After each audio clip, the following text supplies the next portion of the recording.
Welcome to this episode of MyDiabetesHQ Live. Hello, my name is LaPorcha Carter. I'm the Senior Manager for Chronic Disease Prevention at Harris County Public Health, and I also serve on the core team of Cities Changing Diabetes Houston. Managing diabetes is a lifelong journey with many ups and downs. When you live with diabetes, you are dealing with both physical and emotional health. There will be many times where you experience self-criticism and self-doubt. Today, our topic is mindful self-compassion. Join us to learn how becoming your own best friend can help you support yourself in ways that others aren't able to. Today's episode is coming up right now. You don't want to miss this.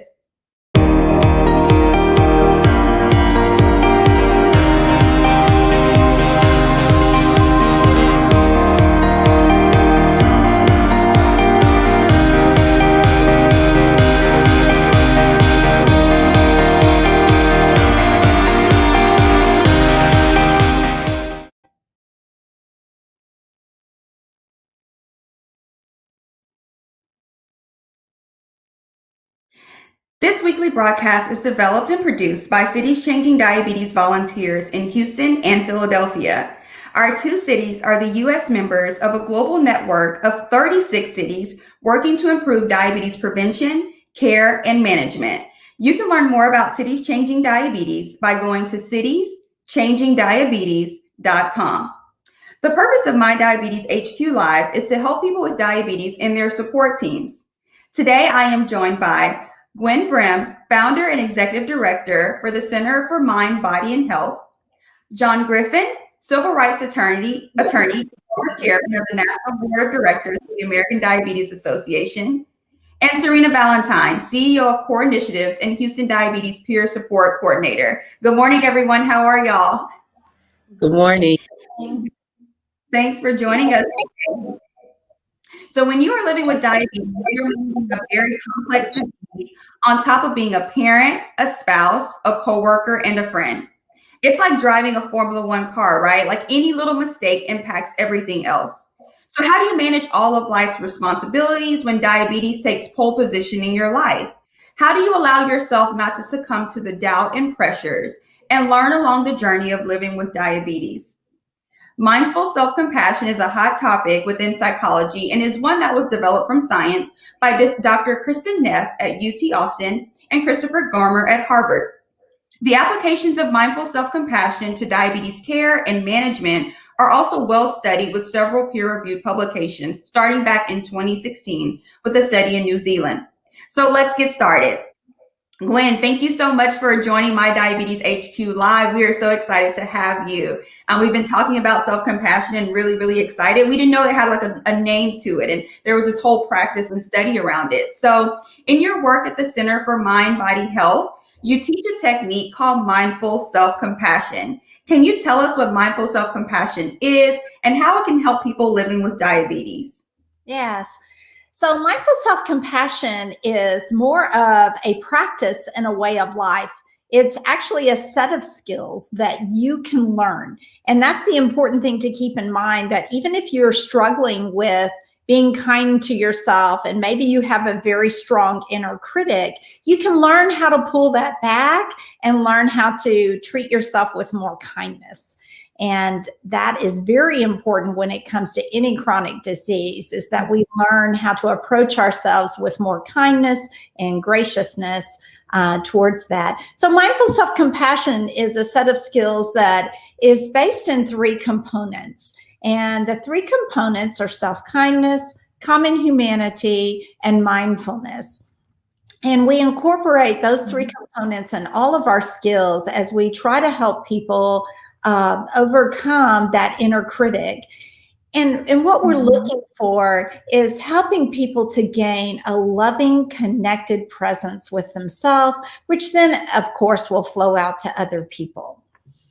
Awesome. And I want to share a slide that you actually shared with us, and you break down, mindful versus self-compassion and putting it all together. Can you talk a little bit about that?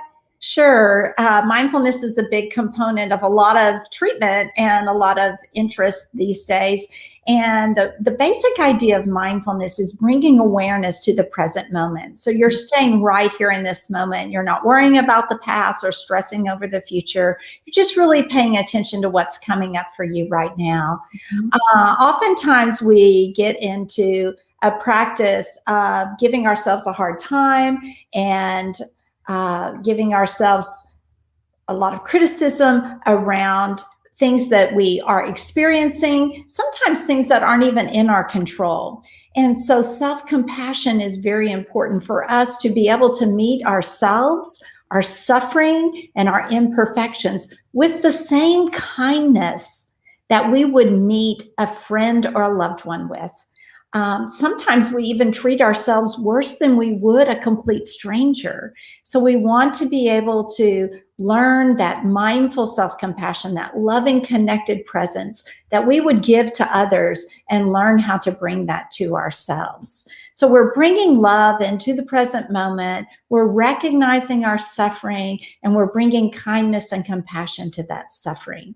One of my favorite examples of doing that is when you see a child with the flu. You bring them a blanket, you give them medication to bring their fever down, and set them in front of the TV, and you love on them. It doesn't get rid of the flu, right? You're just trying to ease their suffering. So mindful self-compassion doesn't get rid of all your problems. It just eases the suffering that you have because of your problems. I love that. I love that that definition and that example of the flu and how it doesn't take away the flu, but it kind of helps, right? So with that being said, I definitely want to talk to you, Serena and John. You both lived with diabetes for a long time. So can you share some emotional ups and downs that you've experienced?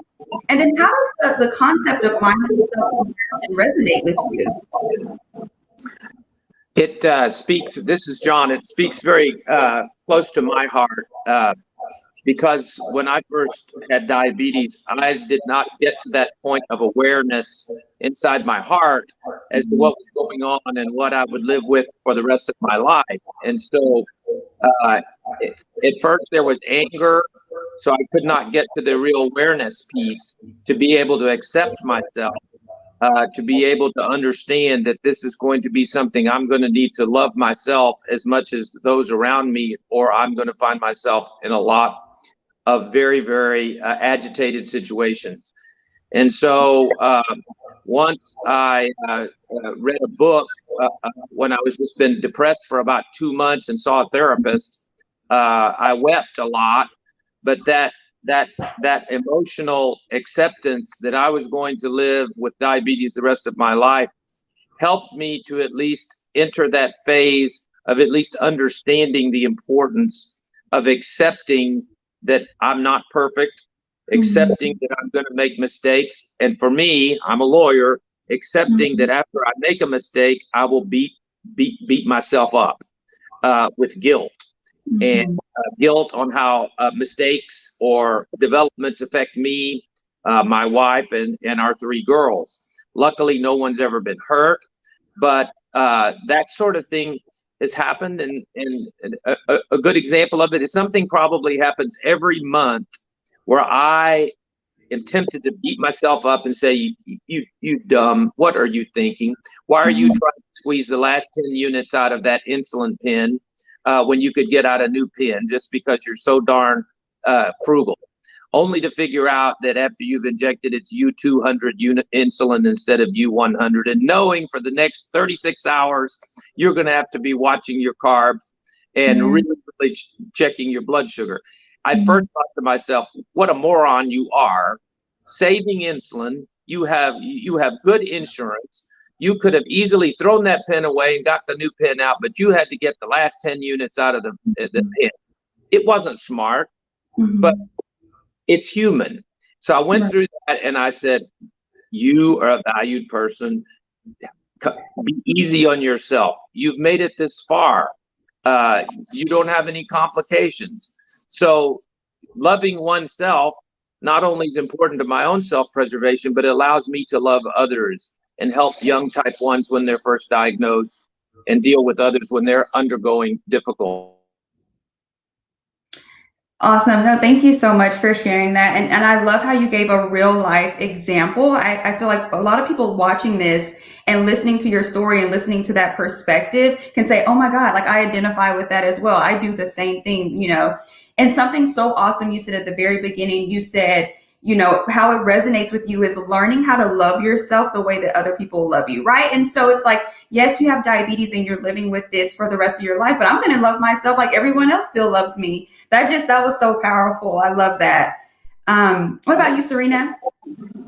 Well, I know I was first diagnosed, I was in college. So at that time, I didn't really, I can't say I didn't accept it. I just didn't pay too much attention to it. You know, the YOLO, you only live once. So I kind of just did what I wanted to do. Of course, it wasn't that I didn't care about my diagnosis or I didn't care about my health, but at that time, I'm not, you know, college life, not really thinking about it. And as years passed by, I started having complications. I started blaming myself for my complications and saying, well, if I only did this when at the beginning, or if I knew the information I know now, if I knew back then, things would have been different. You know, I should have tried this and I should have tried that. And, you know, just kind of blame yourself for how things happen, how things turn out, especially with diabetes. You know, every little thing counts. So, you know, it was like little things like, okay, if I went to the doctor and I got a complication diagnosis. At one time, I was diagnosed with fatty liver disease. And I was just like, okay, you think back to everything that you did the past few days, it's not reasonable, but you do it. I was like, I did have that piece of cake last week, and then I had a soda a couple of days ago. Maybe that's why. Maybe if I didn't have, you know, just torturing myself. And so I've been learning. Actually, I'm still learning, because actually that's something that I do even outside of diabetes. I needed to learn more about self-compassion. When I heard about the topic for today, I was like, wow. You know, it's something that I need to learn myself and stop treating myself, you know, worse than I treat other people, or being overcritical of myself, overcritical of myself with everything, with business, with motherhood, with you know, just me trying to be the person that I need to be and that I want to be, and achieving goals. I am like that. So diabetes has actually kind of fast tracked me to kind of learning how to, okay, Serena, chill, you know, it's not that bad, just relax. So yeah. No, I love what you said, and it really hit home when you said torturing yourself. Or like we torture ourselves and beat ourselves up like that. We all do it. And when we were preparing for this topic today, I was telling Klaus, I was like, you know, I heard someone say, you know, talk about their inner voice that we have. And it's like the inner voice that we use to talk to ourselves. If someone else could hear that voice, would you talk to someone else with that voice or say those same things to someone else?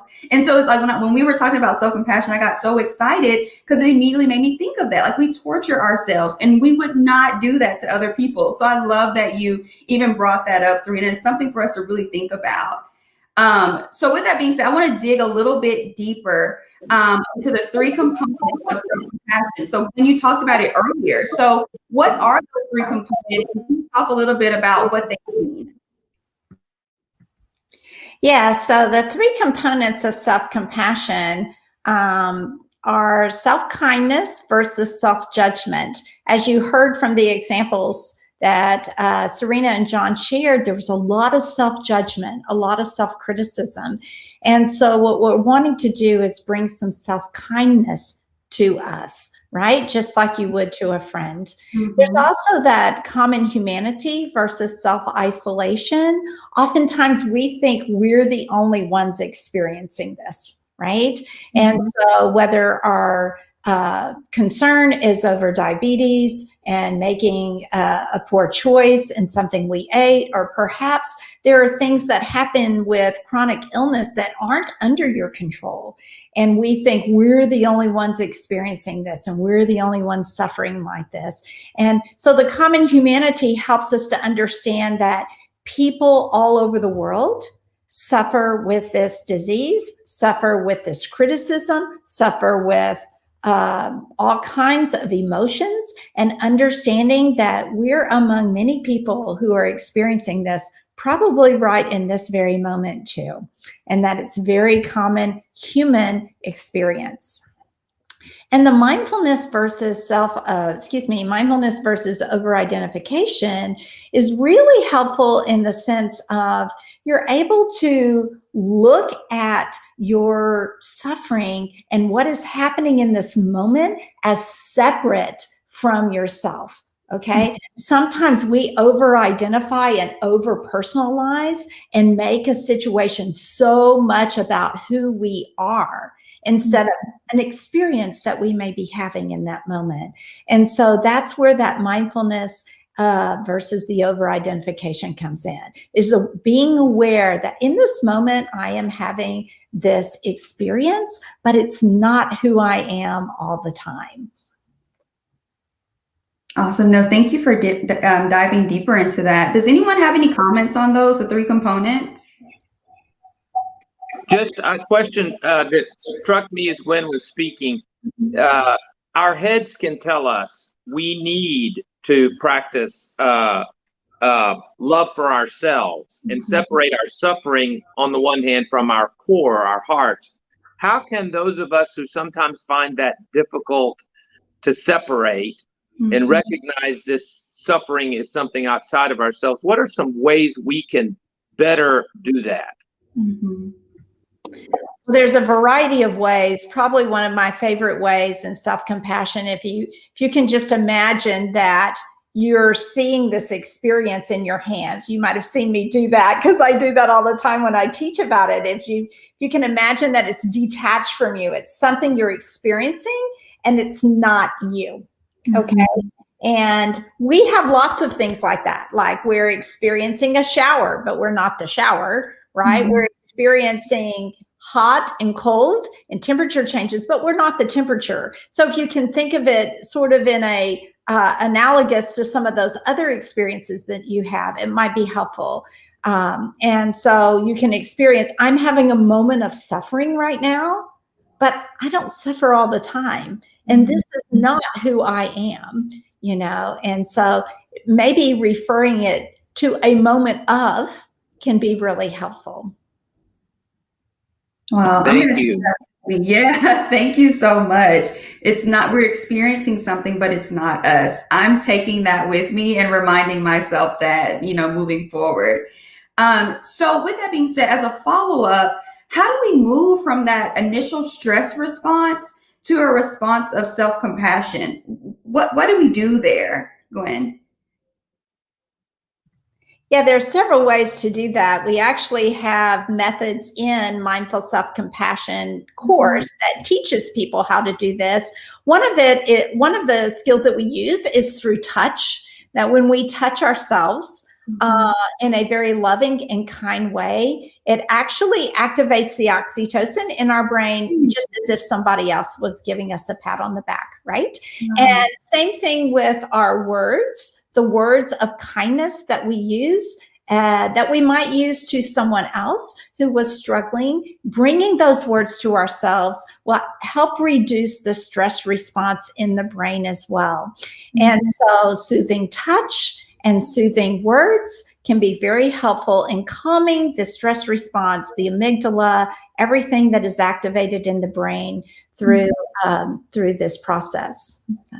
Yeah, that is so good. I'm going to start giving myself a hug. What about you guys? Do you do that already? Or, you know, do you give yourself like those self-affirmations or, you know, touch yourself in a loving way as you would hug someone else? I'd like to hear from John and Serena if you guys, you know, currently do something like that. Well, my eyes sort of welled up with tears when she was talking about the Right. notion of touch, because at this stage in my life where I'm representing, helping a lot of people with disabilities, and a lot of them are now using service dogs, and I've learned about touch and oxytocin, but I've learned something here today, that even a hug from a daughter or a wife or a friend is also helps oxytocin be released in the body, that helps divert the brain away from something that's causing us suffering. And so that's been a real gift for me, and I'm so grateful to hear that.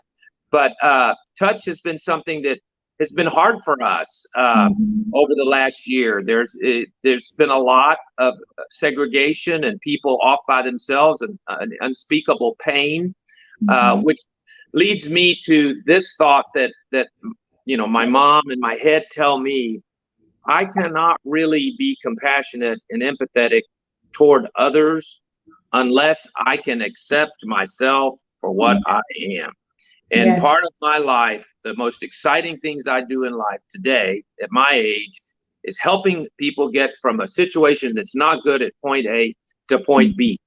And people with disabilities, when I am self-judging myself, when I am agitating over something I've done, like leaving my insulin at the Houston airport, things like that, I have to be able to self-liberate from that and do my best at, not always the best, but letting it be considered a part. So that always allows me to be more empathetic toward people, whether it's a newly diagnosed student with diabetes, or someone who's had their first seizure with epilepsy, or a person with PTSD from war service. All of those people have similar predicaments, and the more I can empathize with myself, the better I can have a relationship with them that helps them. So it's exciting. So thank you. I knew I'd learned something on this program, and I've learned a lot about it already. So thanks. Yes, no, I totally agree. I'm getting all the warm and fuzzy feels over here this morning. So already a good conversation. Serena and John kind of talked about this already, but can you think of a time, like, maybe it was leaving your insulin in the airport or something like that? Can you think about a time when, you use a stress response, and now listening to the conversation, you think, wow, I could have used some self-compassion right there? Well, actually, more recently, in January, I did my because I do a checkup every 3 months to get my A1C checked up and all my numbers, and my A1C went up. It was 6.1 towards the end of last year, and then it was 6.8. It went up to 6.8. I was so livid. That even I talked to my mother about it, and I was like, I don't understand. Like, I'm doing everything I'm supposed to do. What I did something wrong. I kept turning it in. I did something wrong. What did I do? I missed something. And my mom was just like, Serena,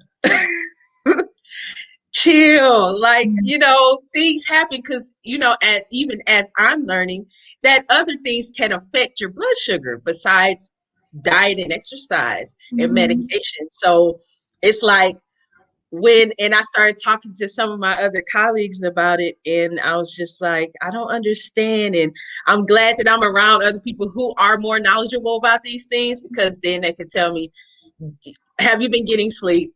Like, you don't sleep much, Serena. Like, let's just be real.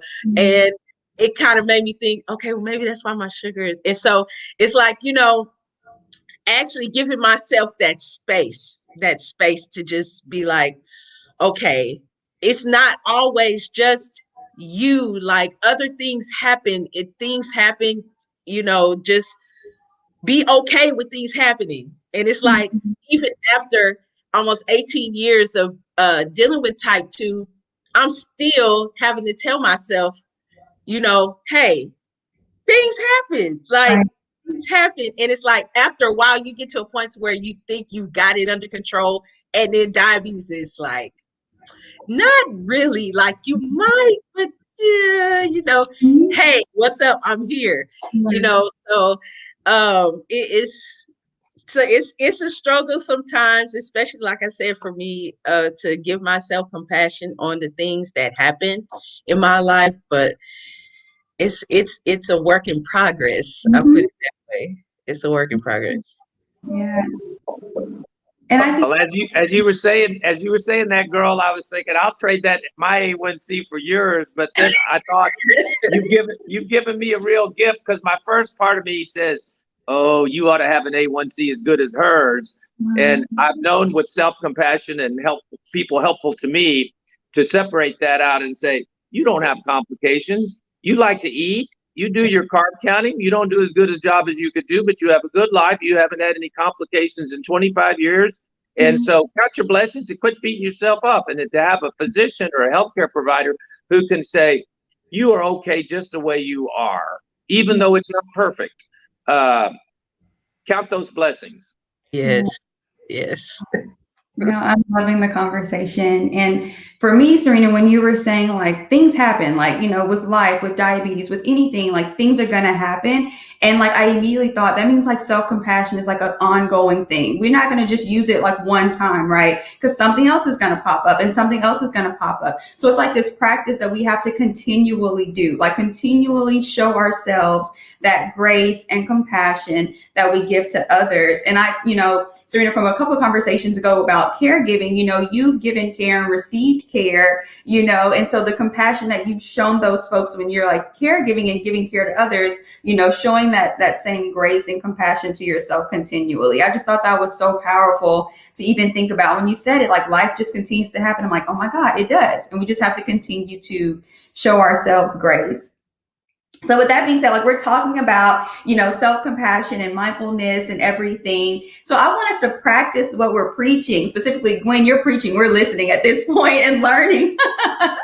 But, I want us to be able to walk away with a technique after today's broadcast that we can use to show ourselves self-compassion. So not just for us, but for the folks watching, right? Like, okay, yeah, this all sounds good, but what can we actually do when we're ready to show ourselves that compassion? Yeah, great. So I would love to teach you, and I'd like everyone to just maybe think of a time when you really struggled with something. Okay, a couple of you have brought up examples, but maybe think of a time for you in the audience who are listening. What is it maybe that you've struggled with where you felt like a failure, or you felt inadequate, or you had made a mistake? And let's just close our eyes right now and just think of that moment. Think about how you felt and what you noticed. And being aware of it, notice that this was a moment of suffering. That's bringing that mindfulness into this process. Just notice that that was a moment of suffering. That hurt. You might even say, wow, that's painful. And then reminding yourself of the common humanity. Yeah, this is what happens when other people make mistakes too. Or this is what it feels like to struggle. And then taking a moment to either place your hands on your heart or give yourself a little hug, some sort of soothing touch. And then we're going to offer ourselves some kindness. And say something along the lines of, may I find peace. May I be kind to myself in this moment. And you might even know exactly what you need to hear. And if you know exactly what you need to hear, just tell yourself that. May I accept myself just as I am. Just taking a moment to breathe that in. And then you can open your eyes.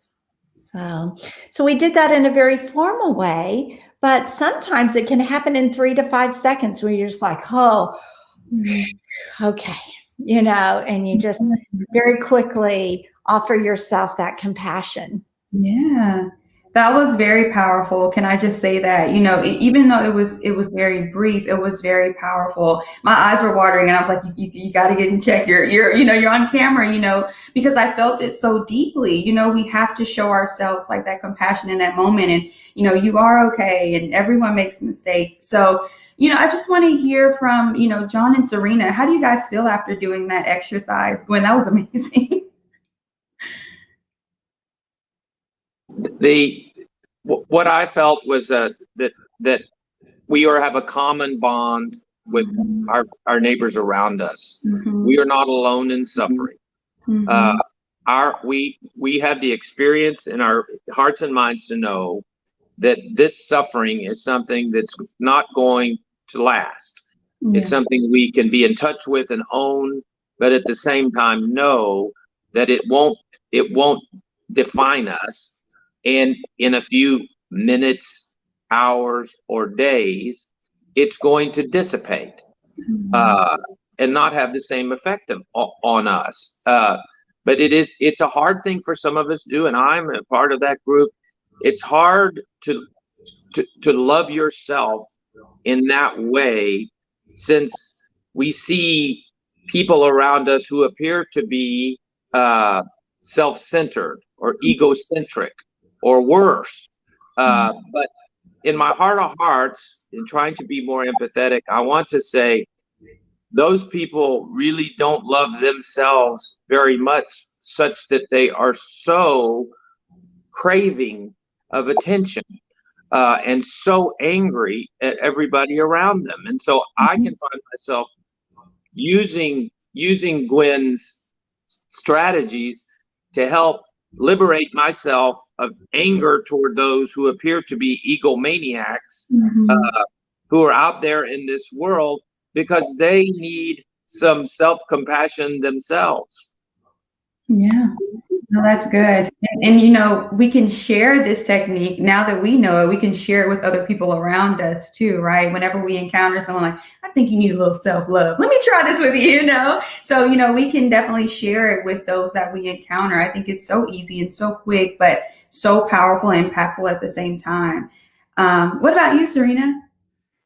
Well, during the exercise, I actually thought of something I'm dealing with now concerning my vision impairment. And that's another thing I make little mistakes, like I might have, like in emails, I may misspell a word or something like that, or I might put something somewhere and then forget I put it there, but I don't see it when I'm looking. So it takes extra time to find stuff, and I'm fussing at myself around the house. Why didn't I just put it somewhere where I can remember? I don't understand why I didn't do that. And so during the exercise, I thought about that, and it's like, wow, okay, it's something I'm going to be dealing with. Maybe it's just a few extra things I could do to just breathe, stop and breathe and think, and then try the activity again. So, that was, thank you, Gwen. That was good. Just something in a moment, though, you have to remember, because in a moment, you just reacting, just reacting. And if you just take a moment to think, stop and think, then it's like, okay, all right, I got this. So thanks, Gwen. That was so good. I agree. I agree. And thank you for sharing that perspective, Serena. So Gwen, can you tell us, where can we find more information about self-compassion? If someone's watching this like, oh, I need to learn more about this topic, where can they go? Yeah, so if you see on the screen, self-compassion.org is Dr. Kristen Neff's website that has all her research. It has some links to her program. There's also the Center for MSC, Mindful Self-Compassion, Center for MSC.org, lots of resources, lots of practices you can use on your own. And chrisgermer.com also has information about mindful self-compassion. If you're local and want to join us at some point in time in person, I actually teach mindful self-compassion in the Institute for Spirituality and Health in Houston in the Med Center. We'll have probably live classes starting up again this fall, hopefully. The live classes are amazing. I have a class online coming up April 1st. Awesome. So contact me through my email, and I can send you information about that. Awesome. So there's a class coming up on April 1st through May 20th on mindful self-compassion. I encourage anyone who's watching and you want to learn more and really learn how to show yourself some self-compassion, to sign up for that class. And is that one virtual, right?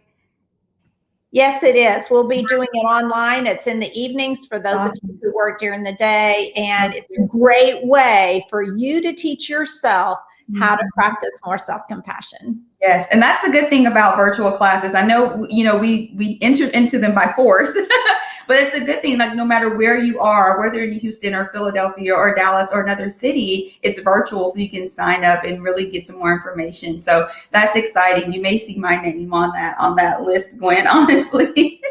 So, guys, as we're coming to an end, reflecting on the conversation today, what's one thing that you are going to incorporate into your routine to practice self-compassion? I'll start with you, Serena. I need to try to implement the short moments to just take a step back and try not to talk down to myself about something that has just happened all of a sudden, and I'm just taken off guard by it. So I'm going to try to take those moments back and, think and breathe. Awesome. John? Well, I think that in my morning and evening, sometimes prayers, I don't think I've ever prayed for self-compassion and to be kinder to myself.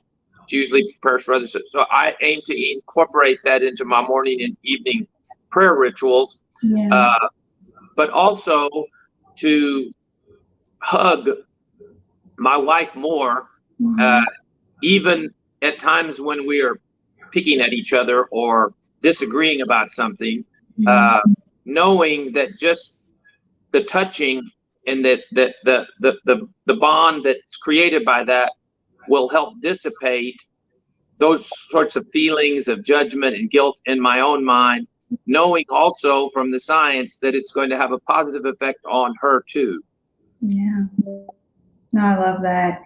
And I think for me, and Gwen, this is my favorite part, I think, of today, is just that comforting touch that we can give ourselves. When we were doing the exercise earlier, just when I placed my hand on my heart, I just immediately felt, some peace and comfort. So that's what I'm going to do and take away. Just whenever in times of stress or I'm being hard on myself, just put my hand on my heart, like, you're all right, girl, So that's one thing that I'm going to take away. So thank you so much. And if we can share, Gwen, if you can share your email address one more time, just in case folks have questions about self-compassion or the class that's coming up, if you can share that with us one more time. Yes, it's Brehm, BREHM .Gwen, GWEN @att.net. Just reach out to me. I'm happy to get back to you and help you in any way I can.